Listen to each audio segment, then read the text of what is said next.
क्या दरिया चनाब का बिफरा सैलाबी रेला मुल्तान पहुंच गया है? अब तक मुल्तान के कितने लोग मुतासिर हुए हैं? कितनी बस्तियां ज़ेर आब आ चुकी हैं? दरिया से मुल्हका कितनी बस्तियों को खाली करवा दिया गया है?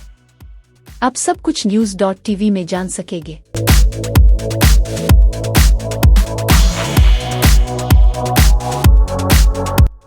नाजरीन, इस वक्त दरिया चनाब की सैलाब ने करीबी तमाम बस्तियों को अपनी लपेट में ले लिया है।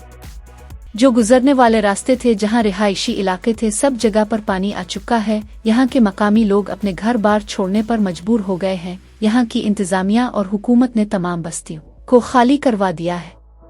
लेकिन हैरत अंगेज बात यह है, कुछ लोग अभी भी अपने घर छोड़ने को तैयार नहीं हैं। वो पानी के अंदर ही रह रहे हैं। उनका कहना है, जब मुकम्मल तौर पर सैलाब आ जाएगा फिर हम दूसरी जगह मुंतकिल हो जाएंगे। अगर सिर्फ एक दिन पहले की बात की जाए तो यहाँ एक सड़क थी और ट्रैफिक रवां दवां थी। माहिरीन का कहना है, अगर सैलाबी रीले के बहाव में गैर मामूली तेजी आई तो ये पानी शहर की जानिब दाखिल हो सकता है।